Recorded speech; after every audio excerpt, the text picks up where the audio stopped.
Welcome to Scotty from Marketing's Year in Review for 2020. January. Morrison sparks protest calling for his sacking around Australia. Australians were outraged that he not only went to Hawaii while the country burned, he tried to cover it up.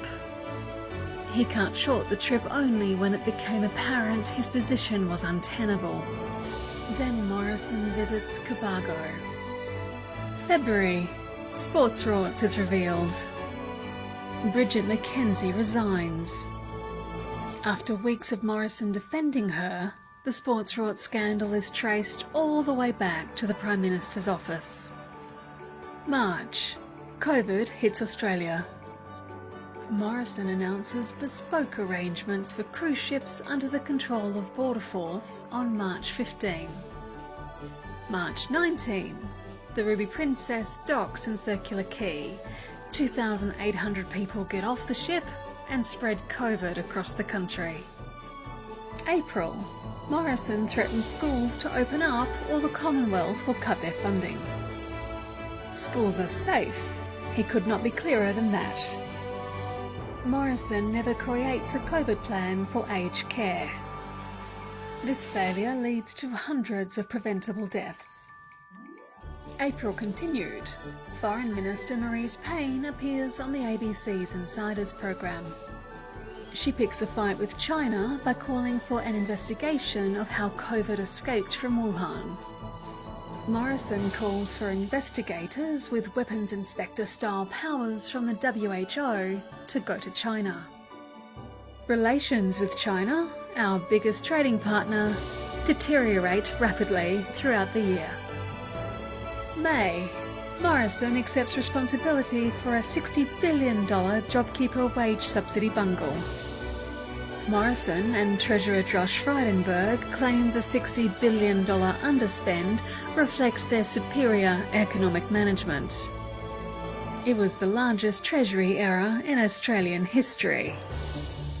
Morrison refuses to use the unexpected windfall to extend JobKeeper to the arts sector, universities, casuals, foreign students, or temporary migrant workers, despite having ruled them out previously because a line had to be drawn somewhere. June. Morrison demands state borders open up.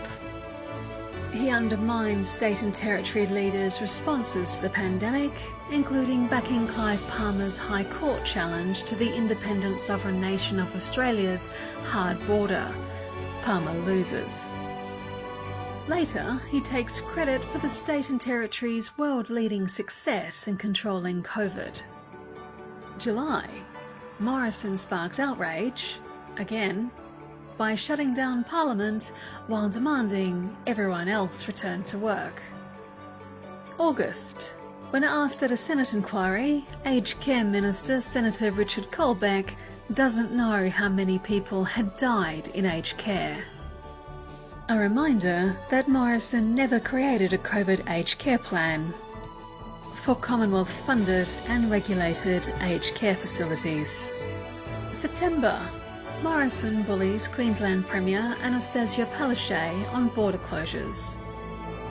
She was following health advice, something Morrison had been saying for months that all Australians had to do. October was a particularly bad month for our esteemed PM. Morrison promises to get stranded Aussies home by Christmas. 1 week before Christmas, 38,000 Australians are still stranded overseas. Meanwhile, former Finance Minister Matthias Cormann is flying around Europe on an RAAF jet at the cost of $4,000 an hour to secure a job leading the OECD. Still in October, Morrison's favourite Premier, Gladys Berejiklian, lies to ICAC over revelations of a secret relationship with a disgraced former MP. After a long and brutal lockdown, Victorian Premier Daniel Andrews declares Victoria is COVID-free. In the face of continued opposition from Morrison's ministers and Morrison's own sniping and conspicuous lack of support, Victoria crushes the virus. Still in October, Morrison spends a week in Queensland campaigning for LNP opposition leader Deb Frecklington. She loses in a landslide. November. The Robodebt class action lawsuit is settled out of court for $1.2 billion. None of the ministers responsible for the cruel and illegal Robodebt scheme are sacked, probably because Morrison was Robodebt's original architect. And he ain't sacking himself. November continued. Morrison's BFF, Donald Trump, is defeated by Joe Biden in the US presidential election. Biden commits the US to be a leader in addressing climate change, which is totes awkward for Morrison's gaslit recovery. And the ABC's Four Corners documentary reveals deep-seated misogyny in the Liberal Party ministry. The government fails to stop the program going to air. Government tantrums are had about why the Labour Party wasn't featured in the program. December. Morrison is refused a speaking gig at the UK Climate Summit after he had publicly announced he'd be correcting mistruths at the summit by announcing Australia will no longer cheat on our Paris Agreement targets with Kyoto carryover credits. December continued. Holes appear in New South Wales COVID quarantine response. The rest of the country immediately impose New South Wales specific quarantine conditions. Parts of Sydney go into a pre-Christmas lockdown, and Christmas domestic travel and tourism is thrown into chaos. Morrison is on record repeatedly saying the New South Wales Liberal government had the gold standard in COVID responses and that he didn't need to be concerned about New South Wales.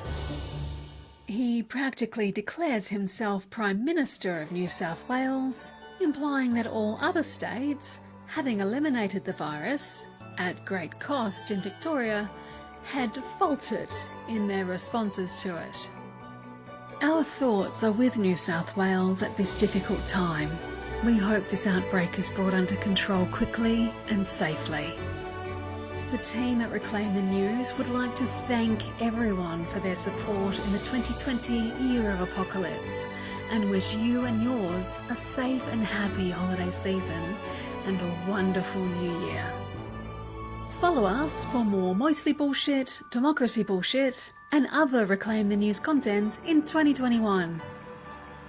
But until then, we'll leave you with a few more of Scotty from Marketing's memorable achievements from the year that was. For example, driving a tank, building a chicken coop, building a cubby house for kids who seem to be a little too old for one, buying an inflatable shark, honestly, hanging a Christmas sign, and then this.